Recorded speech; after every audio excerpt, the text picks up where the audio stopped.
Shalom, Assalamualaikum warahmatullahi wabarakatuh. Om Swastiastu, Namo Buddhaya, Salve, salam kebajikan, salam sejahtera bagi kita semua. Puji dan syukur patut kita panjatkan ke hadapan Tuhan yang Maha Kuasa. Karena atas kasih dan anugerahnya, kita semua masih ada hingga saat ini dalam keadaan sehat sejahtera. Yang terhormat Bapak Ibu Dewan Juri dan Panitia Penyelenggara UNESCO 2024, yang saya kasihi saudara-saudari sekalian dimanapun berada, dan yang saya cintai, semua rekan-rekan calon perawat masa depan yang dipersiapkan sebagai tonggak estafet bangsa dalam mewujudkan Indonesia sehat, Indonesia sejahtera. Saya, Joyce Esther Alicia Bell, perwakilan dari Faculty of Nursing Universitas Pelita Harapan, pada saat ini akan membawakan sebuah pidato dengan judul Perangi Hipertensi dengan Gaya Hidup Sehat.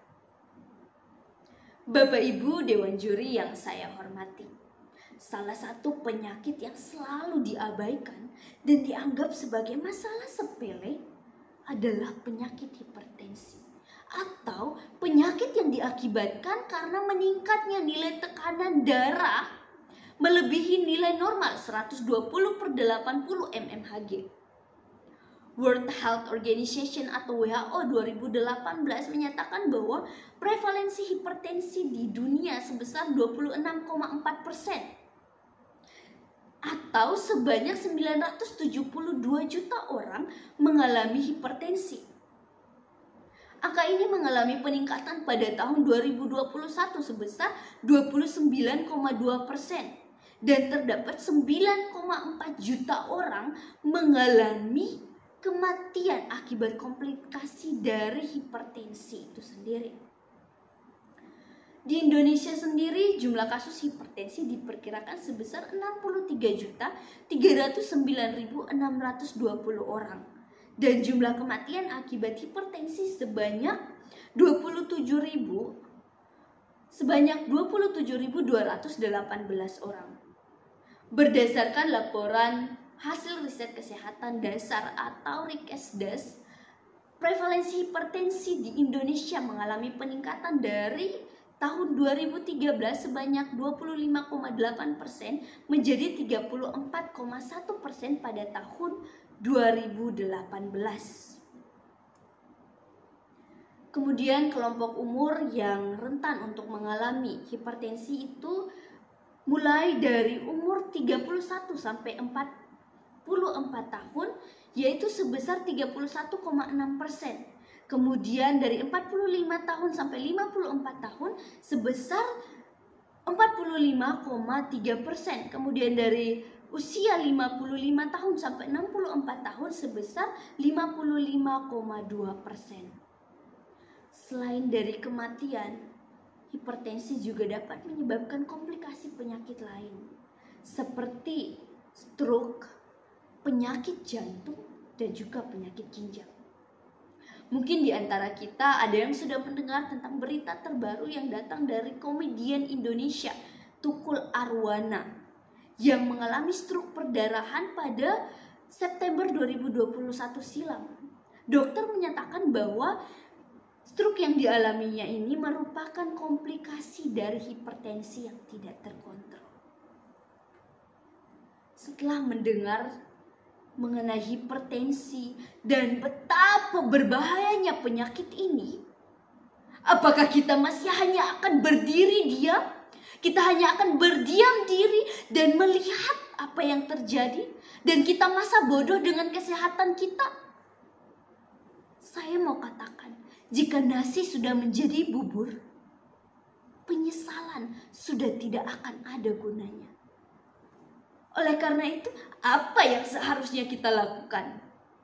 Ya, mulai dari diri kita sendiri dengan berperilaku hidup bersih dan sehat atau PHBS. PHBS adalah sebuah gerakan yang dilakukan untuk menjaga kebersihan dan kesehatan tubuh maupun lingkungan. Ini merupakan pencegahan primer yang dapat kita lakukan untuk menghindari terjadinya hipertensi. Terdapat 3 indikator PHBS yang dapat kita lakukan untuk mencegah terjadinya hipertensi, yaitu yang pertama menjaga pola makan sehat. Makanan yang dianjurkan yaitu mengonsumsi buah dan sayuran yang mengandung serat, vitamin, mineral, dan juga antioksidan yang tinggi.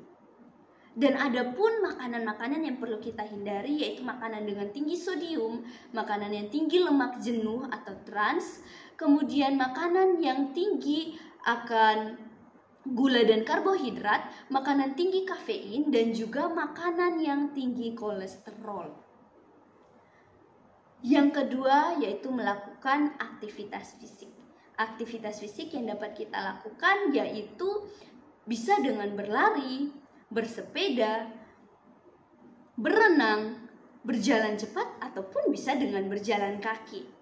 WHO menyarankan untuk melakukan aktivitas ini 30 menit dalam sehari dan dapat dilakukan 5 kali dalam seminggu. Kemudian yang ketiga yang dapat kita lakukan yaitu dengan menghindari rokok. Mengapa rokok? Ya, karena di dalam rokok terdapat zat kimia khususnya nikotin yang dapat mengakibatkan penyempitan pada pembuluh darah sehingga dapat meningkatkan tekanan darah secara langsung. Merokok juga dapat merusak dinding pembuluh darah dan mengurangi jumlah oksigen yang tersedia dalam darah. Akibatnya itu komplikasi akan terjadi. Penyakit-penyakit lain seperti stroke, penyakit ginjal, dan juga penyakit jantung bisa terjadi. Kerusakan pada organ lainnya juga bisa terjadi. Bahkan terjadi yang namanya kematian. Itu peran-peran yang dapat kita lakukan.